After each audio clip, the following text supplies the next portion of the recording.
Yo. What's going on, Layup Lounge members?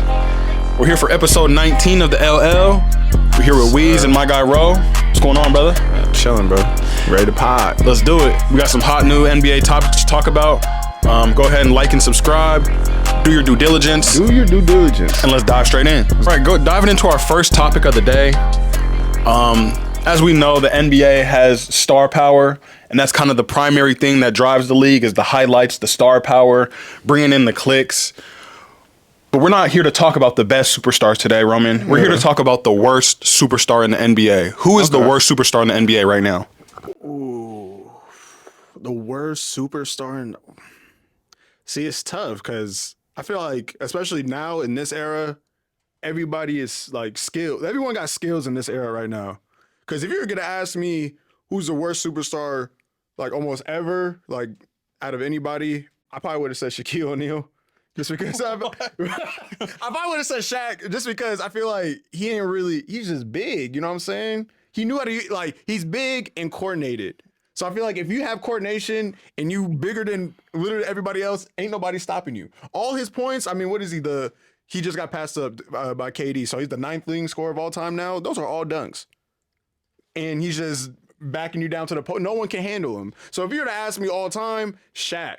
So you're just going to straight up discredit all his athleticism as well? I mean, because he could have been that big and just been like a lazy, like, no motor sort of guy. He could have been Roy Hibbert. Like he absolutely he could have been Roy Hibbert, but instead he was Shaquille O'Neal. Well, he had a motor though. That's the other thing. Mentally, you had to go, but like skill wise, he's probably one of the worst ever. Just like worst superstars ever, just based off the skill. Like there's a lot of dudes that are more skilled than him, but I mean, yeah, his motor was, and then how big he was. I mean, imagine how he would have been if he looked like Orlando Shaq, but like throughout his whole career. Like if he never like gained that weight like that, maybe that would have forced him to do more. Like he would have had more skill. He'd have been Giannis. Right, but once he got bigger, he realized nobody could handle him down there. So it's just like, in terms of all time, it's going to be Shaq. But today, man, like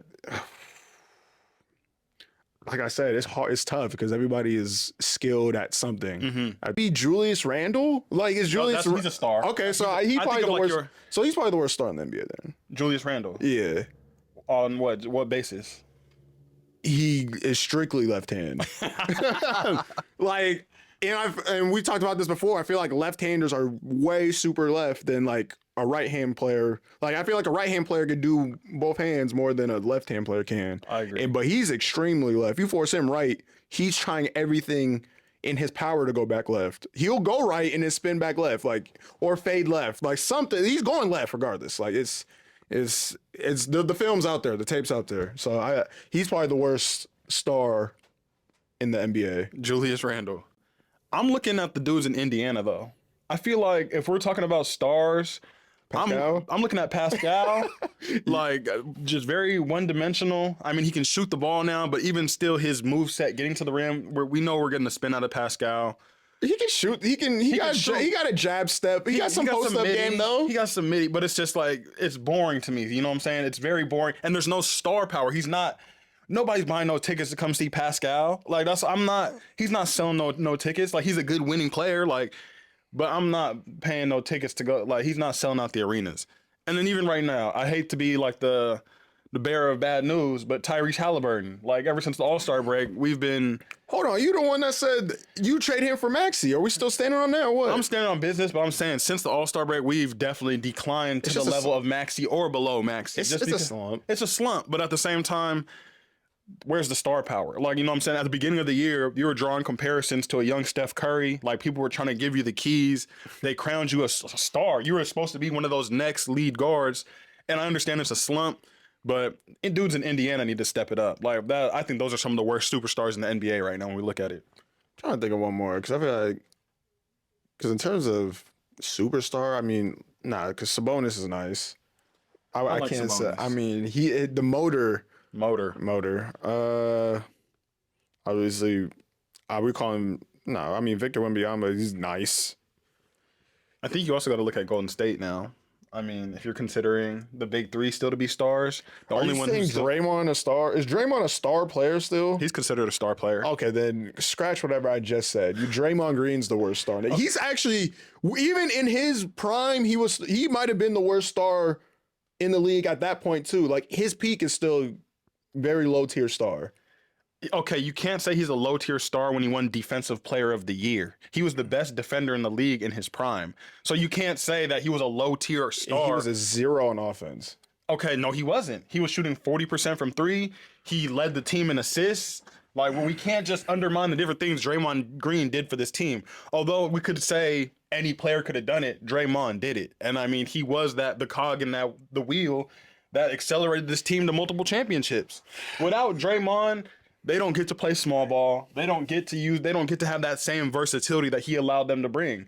Like he was guarding 7-footers in the playoffs, and they were able to run Iguodala at power forward, Harrison Barnes at power forward because he was in there. Is he better than LaMarcus Aldridge all time? Yes, 100% he's better than LaMarcus. It's not even close in my eyes. Matter of fact, we could pull up tape of Draymond clamping up LaMarcus. Oh no! Ant Edwards had a ridiculous dunk the other day on John Collins. It seems like John Collins just gets boomed on a lot. I mean, when you go for a bunch of blocks, though, that is going to happen. We talked about Jared Allen already. Jared Allen, he tries to block everything, and it happens to him. Mm-hmm. So we see what Ant Edwards' dunk compilation looks like so far throughout his young career. And then we think about him versus maybe like a Ja Morant.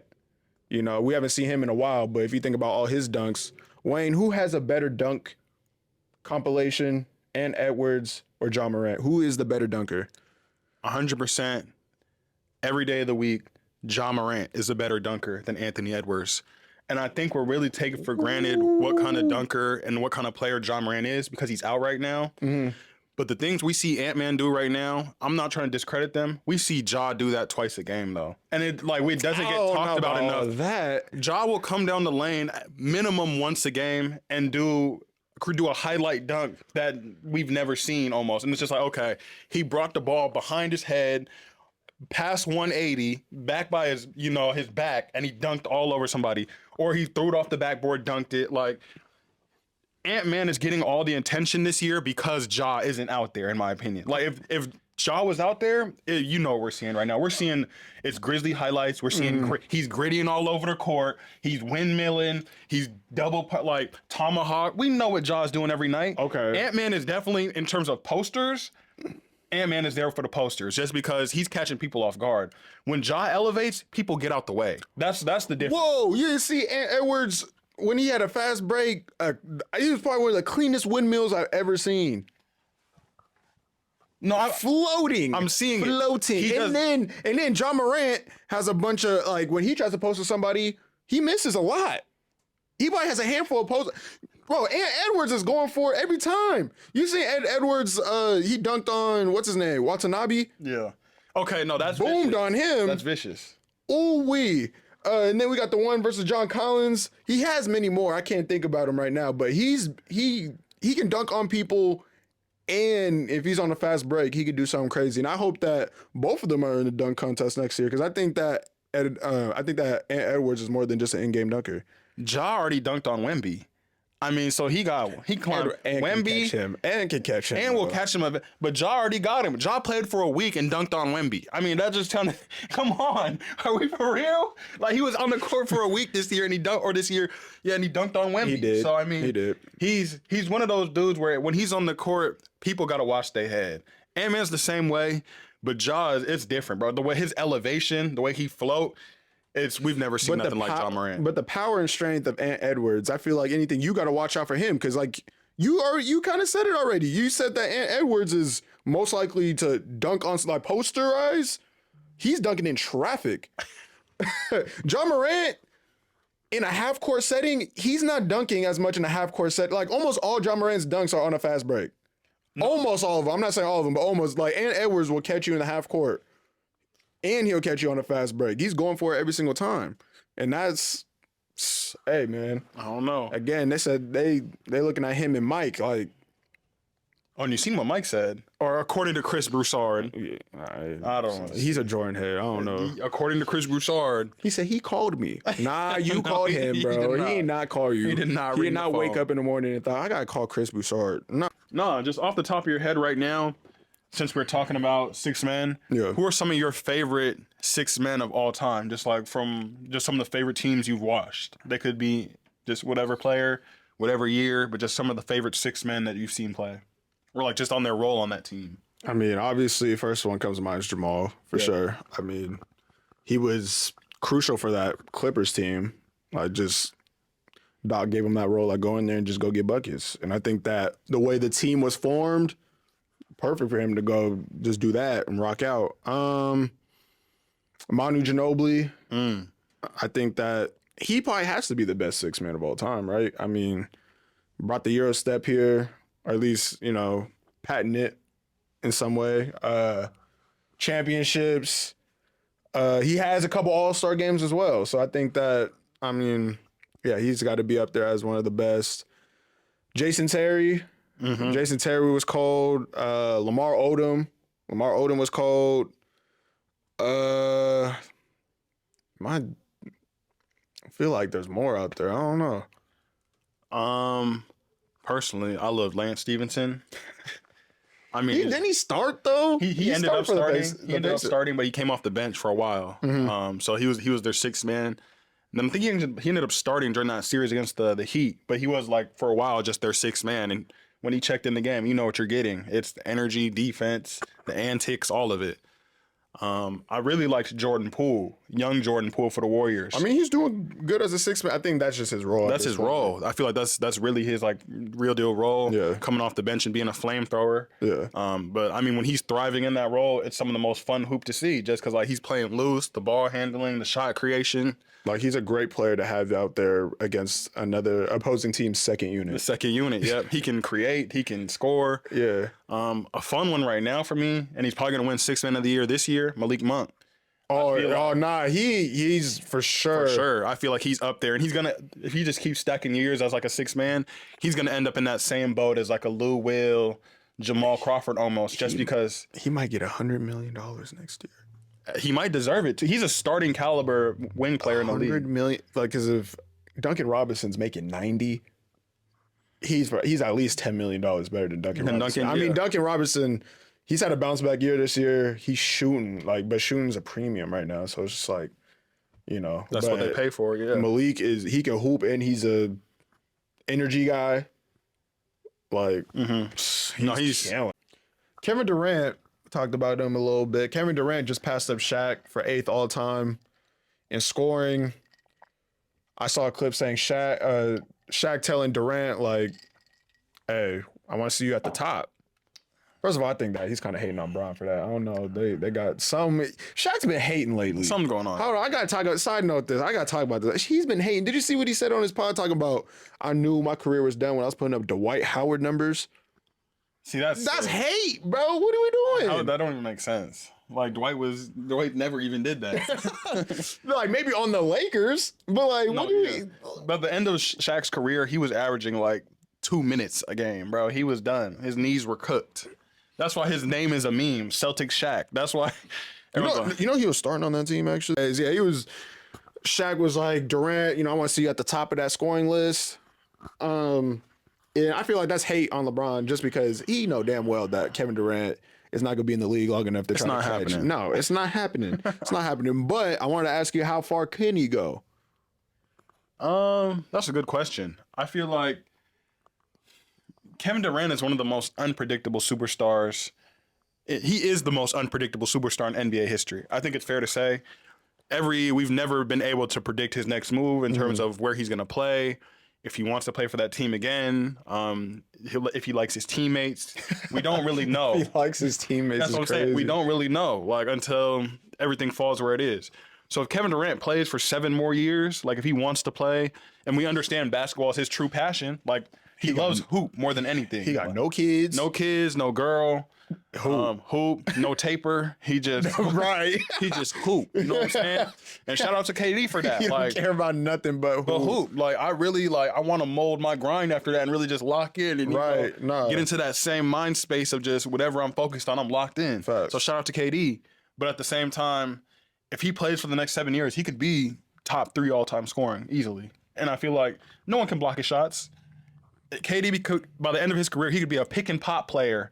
He could be Right, he could be a pick and pop player just shooting threes, shooting mid range. I think the one thing that's helping LeBron's longevity is that he's always been a playmaker. So even if LeBron for some reason was losing athleticism, which is slowly he is, but clearly he's still up there, right? Yeah, he's crazy. I think that I mean that's what's pushing LeBron's game is just he's able to get everybody else involved, and we don't think about Kevin Durant as somebody who's a playmaker really. I mean, playmake for himself, but he's not diming people up. You know what I'm saying? So, and his athleticism is only going to decline, especially because all the the major injury history that he has. But I mean, he's hooping right now, but at the same time, I think there's going to come to a point where I don't think he's going to be in the league until he sucks.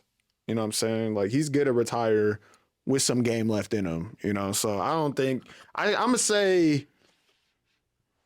Hold on, let me look at the list. Imagine.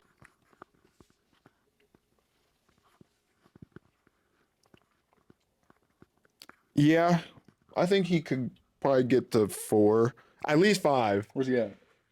So he got 28,000 points, and then Kobe at 4 is 33. So he only needs like 5,000 more points. So if he scores because I don't know how much an average, maybe like 2,000 points. Let's just say he scores 2,000 points for the next 3 years, he'll get up there. Yeah. But then the next one after that is Karl Malone at 36,000. I don't think he's getting there. So yeah, 4 is his ceiling for sure. 4. Yeah, 4 is his ceiling. One of the greatest scorers. Where's Steph at? Steph top 10? Steph just cracked 30, bro. Whoa. I'm That's pretty. it? Yeah, How? Way higher. bro. He just cracked. He's at 30. He got 23,000 points. There's no way he's probably gonna end at, because a lot of these in the 20s are all neck and neck. James Harden's 20. In his 20 is crazy though. I feel like he would be way higher. I just don't see a lot of people asking each other this. Who is your NBA player comp? You as a basketball player, who is your NBA player comp? Personally, man, it's funny you said this because earlier you talked about Julius Randle. Yeah. On the offensive side of the ball, I see a lot of Julius Randle in myself. Okay. I like to work from the left side. I like the elbow. I like the extended elbow. He's a lefty for I'm a lefty. those, No, yeah. Come on. I'm going left, too. So that's why, like you said, I'm going left. There's no secret about it, but can you stop it? Okay. I'll shoot the 3. Like, if you leave me open, I'm going to shoot it. Just like Julius. It might not go in, but I'm going to shoot it. You make it open. Right. And that's, I kind of get that from him, too, because like I can mess with your confidence when you don't see it go in. Yeah. I'm going to let it go, though. Just because you're going to see me shoot it, then you got to close out the next time. Now I'm getting to the cup again. I'm back in business. So I see a lot of Julius on the offensive side of the ball. Defensively, though, Draymond Green. Oh. Draymond Green. I mean, I like to talk. I like to bring energy into the building. I can guard multiple positions. I can guard any position. He be going in the Filipino basketball league. Come on, Screaming. I can guard. I can guard anybody. And so, I mean, those are my 2 guys. I like to play the forward position, point forward. I can handle the ball a little bit. I can play make. I defend. I go left. That's about it. Okay. How about you? Who's your player comp? I like to think of myself as a prime Clay. No dribble. Yeah, not a lot of dribbles. I feel like my off the ball game is on Hall of Fame. Got a Hall of Fame badge of off ball movement. As you've seen, so I will pass the ball around. As you've seen, we gonna have to roll the tape. Roll the tape. We got tape. We got to roll the tape. You seen it though. Pass the ball, relocate. I feel like my relocations game is, up there with Clay's. I don't really dribble that much. I'll do it. Sometimes Clay will go between his legs once in a while, but minimal dribbles. I don't like to waste my dribbles. I always got taught, especially as a young basketball player, not to waste waste movement. Like if you're gonna make a move, make your move. Keep it as simple as possible. I don't need to be. I wasn't a size up guy. I mean, maybe now that I'm not in a system and I can play however I want. I don't got to listen to any coaches anymore.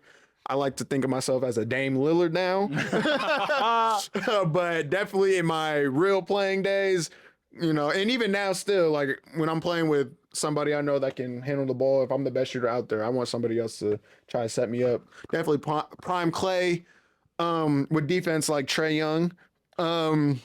Yeah, See, you don't give yourself defensively. enough credit on the defensive end. I mean, You're not weak on defense. no, okay, so I'm not that weak on defense. You just gotta start. If you did one more thing, like if you just got nasty at taking charges, like you'd be a plus defender. I feel like. Yeah, I feel like I got to do a better job putting my my body on the line but I don't know. A lot of, especially in high school, I wasn't that much of a defender, but I think I just need to get in that mindset. Part of it is just getting in shape too, because I put so much energy out on the offensive end. It's hard to defend. If I'm the only one operating on offense, how am you gonna expect me to defend at my 100 as well? It's not happening. So, but who's okay in the league that's defensively like just all right? Like I don't know. They can stay in front of somebody.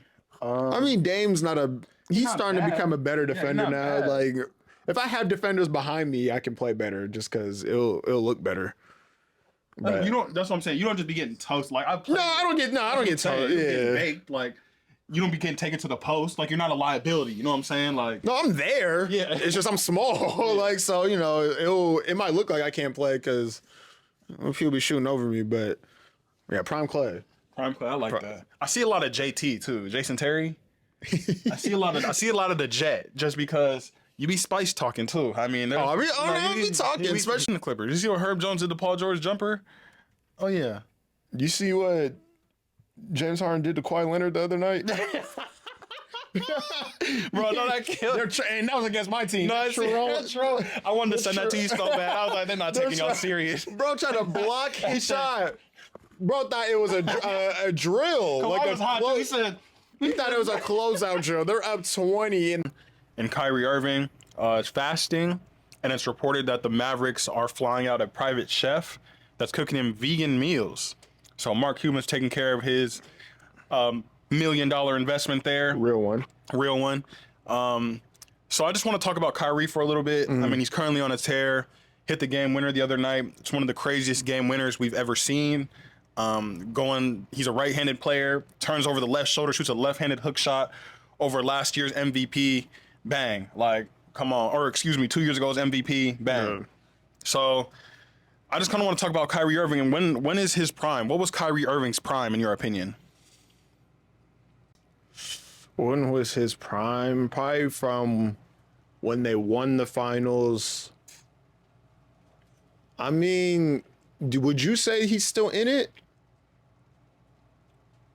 That's what I'm asking you. I feel like out of all the different Kyrie Irvings we've seen, Cleveland, Brooklyn, Boston, Dallas. Like, what was his best? Well, where do you feel like where do you think he was his best version of himself at? Oh, Cleveland for sure. Cleveland? Yeah, Cleveland for sure. I think that's his best version. I mean, he's been pretty solid everywhere else, but I think Cleveland is just, I mean, him scoring, matching LeBron in points in NBA Finals games is ridiculous. Crazy. Like, he was going crazy. And those were conversations after those finals. We were like, who's better, Kyrie or Steph? I feel like those were legitimate conversations after that finals. That was peak Kyrie for sure. Celtics didn't really work out. He was hurt, but when he was on the floor, he's splitting double teams, going between his legs, spin move, Malcolm Brogdon on the floor, like cooking. Brooklyn, again, hurt, didn't want to take the jab, ruins it for his team. With the Mavericks, he's been pretty solid. He's been a solid 2. He's making me eat my words because I said that Brunson would have been a better number 2 than Kyrie. But if Kyrie's playing like this, I might have to change my stance on that. But I think his Cleveland years, specifically with LeBron, after the finals year, those like 2 years after he split his kneecap, that was really his prime. And he was hitting game winners and stuff like him and Braun, one of the best duos of all time, in my opinion. And he was in the midst of his prime at that point. I think fit-wise, best in Cleveland. I feel like as a number one scorer, he fit really well alongside LeBron. I feel like he might be the best version of himself right now, though. I feel like Kyrie Irving he might not be in his prime necessarily, but this is the least offensive pressure there's ever been on him. Yeah. So the fact that he can be a true number 2 on offense, like no questions, he's the number 2. Luka's the number 1 option on that offense. Yeah. He's the designated number 2, and he's still getting 26 points per game at an efficient clip. I feel like we're looking at the best version of Kyrie Irving we've seen yet. Wow. I feel like he's out there being just a killer. I mean, no better word for it. He's just every night out there, 26, 30. If Luka's there's no down night for Luka. I mean, he's getting his 34 every night.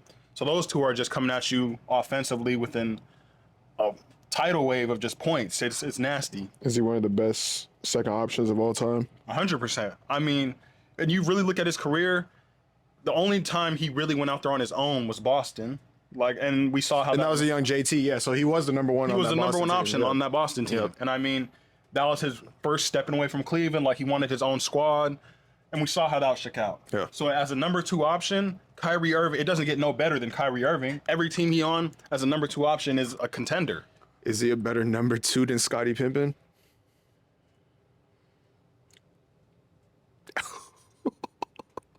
That's all. I can't even answer that right. Because no, he's not. He's not a better 2 than Scottie Pippen. And that's because Scottie Pippen is a 3-time. No, he's a 6-time champ? Yeah, he won all 6. Yeah. He didn't win all 6, did he? Yeah. Scottie won all 6. Scottie's a 6-time champ. Yeah. So, I mean, the fact that although he was playing alongside the GOAT, he filled the necessary role. And that's what it comes down to. You fill the necessary role. You fill whatever role is necessary to win the title. All I'm saying is, back against the wall, going into a game 5, Scottie's not scoring 41 points with the best player on the team. Like, he might not be offensively. Like, how do I put it? Like, all time, like, Kyrie's peak of being a number 2 might be better than Scottie Pippen's peak at being a number 2. Like, there was like in a finals, I think Kyrie might be the best number 2 of all time in a final series. Oh, for sure. There's no question. Like, no, there has like there was conversations of who should have won Finals MVP. That's the only person that had comp, like LeBron had comp with when it came to Finals MVP. And honestly, if he won Finals MVP that year, I don't think I'd be upset about it. He hit the greatest shot in probably NBA history, other than the Ray Allen. Like, that's debatable, but top 2 greatest shot in NBA history. He probably had, that might be the best game 5 of all time by an individual, like 2 individuals on the same team. For sure. Like, crazy. Like, you see when rappers make like a tape or whatever, and they pull up that meme every time. But LeBron, Kyrie, 41 and 41. Like, you combine with 82 points in a finals game, back against the wall down 3. Like, his peak at number 2 might be better than Scottie Pippen's peak at number 2. But obviously, overall as a career, I mean, he won 6. You know what I'm saying? He won 6. And then even when Mike left, they were so formidable. Like, before LeBron and after LeBron, Kyrie he couldn't lead his own team. Like, even Scottie Pippen, they were still a 50-win team. Yep. 55-win team. So, I mean, obviously Scottie, better number 2 overall, but like, peak-wise, like in the NBA Finals, Kyrie was that all. No, he was at this list. Who are the most exciting players you've ever seen or just like played in college basketball? Who are the most exciting players? Well, to me, number 1, I'm about to go with Jimmer. Jimmer might be at number 1. I remember being like 5th, 6th grade, and people were trying to be like him. They're shooting threes. Oh, this is Jimmer range. Like, that was a thing back then. So he was very influential in college basketball.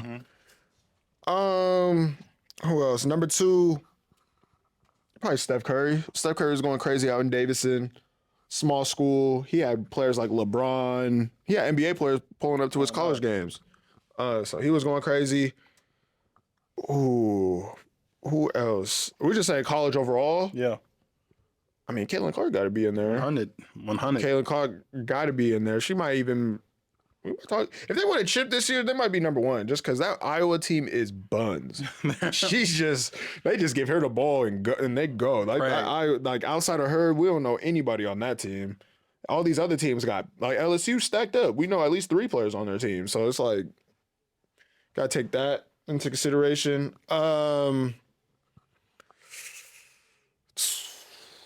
Who else? Anthony Davis. Anthony Davis, and just that team, honestly, in general. Because I remember when that team was out, Kentucky all the way, and they did it. Like I feel like that was one of the only years like we knew that they were gonna win the title. Like we no worries of them being upset at all. I think those were the winners from that point. And then one of my favorite. CJ McCollum, number 5. Okay. Lehigh versus I like Duke. that. I like that. Cooking them, slicing and dicing. That game probably got him in the NBA. Just off the tape. Just off the tape, cooked them. That was a great moment. And I Blaze legend. Honorable mention: Louisville team 2013. They took away their ring, or they took away their championship for some reason. But Payne Siva, hometown guy, definitely honorable mention there. Rush Smith. Right, you're right. That team, Luke Hancock, that was a squad. He was their Kevin Love. That was a squad. No, that was a squad. That was a squad. Trey Burke was nasty too, though. like That was Trey a bro. That championship, that was a battle. That was a Trey Burke versus Payne Siva battle. That was nice. Brittany Griner, Skylar Diggins. Yeah, Brittany Griner dunking on people. Skylar Diggins, that Notre Dame team. Yeah, man, there's so many, but that's got to be it. One I'm thinking of off the top of my head, this might be kind of niche, Buddy Hield. I really liked Buddy Hield at Oklahoma. I feel like he was a hooper out there. And it was the first time I seen, like, I feel like shooters, like all the shooters that we've seen, like you said, Steph Curry, that was a good one just because shooting from deep. Caitlin Clark was shooting from deep. Jimmer was shooting from deep. Like, I don't know, shooting is very impressive at the college level if you could knock it down. Another player that we didn't talk about, Zion. I feel like although he was only there for a season, Zion brought back excitement to college basketball for the first time in like a decade, bro. It was like he was the most exciting prospect we've seen. Like every night he was on the highlights. Every night he was on ESPN. He blew out of his shoe. Like it was the biggest story ever. It was crazy. Like he did the 360 windmill. He was blocking 3-pointers. Like it was fake. It was fake. No, it was fake. Like he didn't need to be playing with them boys, is what it was. Like, but it was crazy to see all that. I think Caitlin Clark is probably the best. Like she's brought that same. She is college basketball. Yeah, that's like, the best way to say it. She is. You think of college basketball, I think of women's NCAA first. I think of Angel Reese. I think of Caitlin Clark. I don't think of the men's side right now just because there aren't any captivating players like that. It's boring. I mean, the only thing I think about right now is just like, what are the feel good stories right now in college basketball? Long Beach State, they fired their coach 2 weeks ago, but they said, you know what, you can rock out, you can still coach. Well, they didn't fire him, but I think maybe his contract was out, and they were like, we're not going to re-sign you. So what do? They're in the tournament right now. Playing, and he's not even the coach next year? He's coaching for free right now, apparently. What? Crazy, right? I got them going. Hopefully they better not disappoint me. But somebody got to pick him up. Yeah, but I'm like, Pearl Washington. He's good. Pearl Washington, you can see Shannon's face. Like, what are you talking about? Okay, see, now when I was watching this too, bro, Shannon didn't know nothing. JJ was pissed though. JJ was like, bro, you don't even believe this. JJ was like, Chris Jackson. Okay, I actually do it because my Abdul Ralph, like he was called. Yeah. I didn't know his name was Chris Jackson. It's kind of come up recently. Talking about two of the biggest Duke prospects that recently come out. Two of the best forwards in the league right now. Zion Williamson and Paulo Banchero. Who are you taking? It's tough. I already know who you taking. We'll just break it down first. I feel like they both do a lot of the same things for their team. Yeah. In terms of just being a ball handler, being able to play make, but at the same time being able to go get my 25, and you can't stop me from getting my 25 however I get it. So it's like, pick your poison at this point between those two. I'm thinking outside of that, though. Who do I trust to go in the gym and work every day? I'm taking Peasy. I'm taking Peasy. He says it in multiple interviews. I just be in the gym working. Like, how they ask him, how I'm just in the gym working. I'm in there working every day. And I believe that. I mean, we've seen spurts of Zion on and off. We've seen off-court issues. We've seen weight gain, lose the weight, gain it again.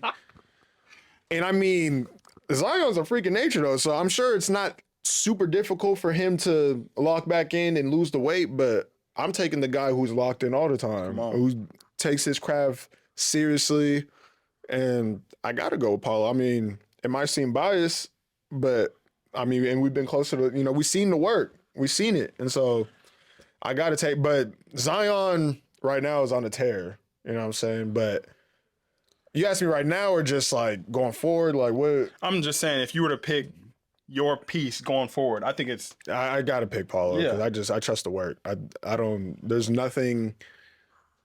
I look at him. There's nothing. There's no doubt in my mind that he's gonna continue to go upwards. I don't see any decline in the work. I don't see any decline in the skill or anything like that. Like he's only gonna get better. I see Bron in his game. I see Melo in his game. Like he really has potential to be one of the greatest of all time. And I think there's a lot of skill factored into his game. Yeah, that's the other thing. Yeah. He doesn't rely on his athleticism like that. Correct. And I think as Zion gets older, I mean, he's not going to be able to just play bully ball. He's not going to be able to just elevate higher than everybody anymore. Well, our conversation cut off mid recording. The camera died. I mean, we're pretty much done with that conversation, but at the end of the day, I'm taking Peasy. No, he's not as athletic as Zion. He may never be as athletic as Zion, but the skills are there, and he's the real P skills. He's in that gym. He's in there working. Yeah. Yeah, we are out of here. Well, that's been another episode of the LL. Make sure you like and subscribe. Do all that good stuff. It's a slow grind. What IT say? It's a slow grind. It's a brick by brick situation, man. We're almost to episode 20. You guys have been rocking out with us for 20 episodes of the LLs. That's 20 weeks. Y'all the OGs. That's 20 plus weeks of work. We had a point where we notice every follower, every subscriber. We at that point. We know faces. We know names. We know names. We know who's commenting. We know who's liking, sharing. Showing love. Remember, showing love is free. It's free. It's free. Free 99. Even though you turn your back on me. Oh. Yeah, that's what I'm gonna say. Yep. Yeah, and that just about does it. That does it for us. I mean, hey. Episode 19, LLs. We'll see you guys next week. New content coming. Bronny James. Top 10 pick. Say it. Say it.